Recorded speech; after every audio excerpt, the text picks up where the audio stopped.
খুলনা মহানগরীর শীর্ষ নেতা জননেতা অধ্যাপক মাহফুজুর রহমান, মহানগরী আমির অধ্যাপক মাহফুজুর রহমান।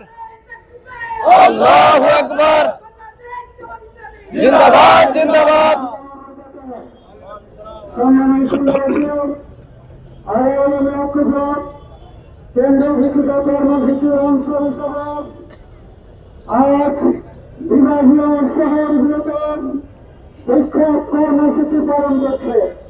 তারই অংশ হিসেবে খুলনার প্রাণকেন্দ্রে আয়োজনের উদ্যোগে আয়োজিত মিছিল পূর্ব সমাবেশে উপস্থিত সম্মানিত নেতৃবৃন্দ, সবাই খুলনাবাসী, ইতিমধ্যে আপনারা অবগত হয়েছেন বর্তমান এই সরকার জুলাই অভ্যুত্থানের পর থেকে যারা আমাদের স্বাধীন ভূমিকা রেখেছিল, এদেশের মানুষের সুখ শান্তি ফিরিয়ে আনার জন্য, শ্রেষ্ঠ নির্বাচনের জন্য, সংস্কার সাধনের জন্য মাসের পর মাস একত্রিত হয়ে বিভিন্ন বিষয় নিয়ে আলোচনা করে অবশেষে ঐক্যমত পোষণ করে সকলেই ধুলার স্মরণে সাক্ষী দিয়েছিল, স্বাক্ষর করেছিল। আমরা খেয়াল করেছি গণভোট এবং জাতীয় নির্বাচনের একই দিনে অনুষ্ঠিত হওয়ার পরে ইলেকশন তারা যখন সংখ্যাগরিষ্ঠতা পেয়েছে, তারপরে তারা সব কিছু ভুলে গিয়েছে।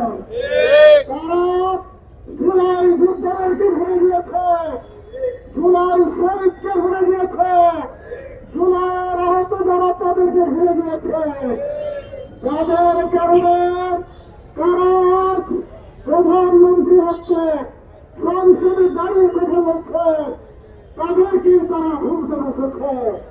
আমরা পরিষ্কার ভাবে বলে দিতে চাই, আমাদের জীবনের এক বিন্দু রক্ত থাকতে আমরা চুলাই সরদের অবলম্বন হতে দিব না ইনশাআল্লাহ। চুলাই শহীদদের অবলম্বন হোক, এটা আমরা কোন অবস্থায় মেনে নিব না ইনশাআল্লাহ। আমার ওরা ফ্যাসিস্টের ভূমিকা আছে, ওরা চট্টগ্রাম সিটি কলেজে নিরীহ সিভিল কর্মীদের উপরে আক্রমণ চালিয়ে চাপাতি দিয়ে পায়ের গোড়ালি বিচ্ছিন্ন করে দিয়েছে, আপনারা দেখেছেন। এরা একশো নেতাদের উপরে শাহবাগ থানার মধ্যে আক্রমণ করেছে।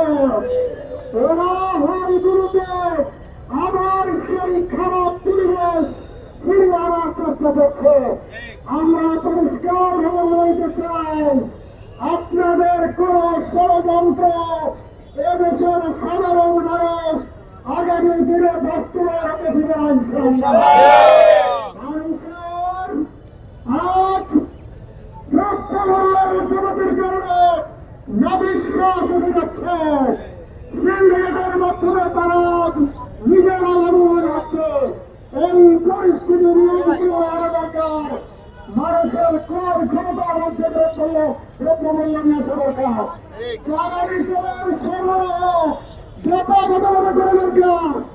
আপনারা বলছেন জ্বালানি তেলের সেক্টর নেই, সংসদের মধ্যে বসে এখনো বলছেন, রাস্তার চিত্র কিন্তু ভিন্ন আপনারা কেউ করছেন।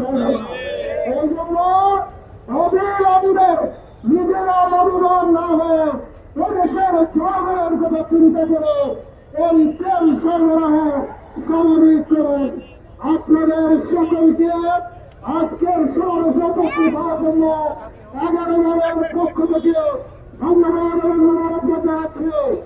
আগামী দিনের কর্মসূচিতে অংশগ্রহণ করার উদাত্ত আহ্বান জানিয়ে আমাদের মিছিলে অংশগ্রহণ করার জন্য আহ্বান জানাচ্ছি।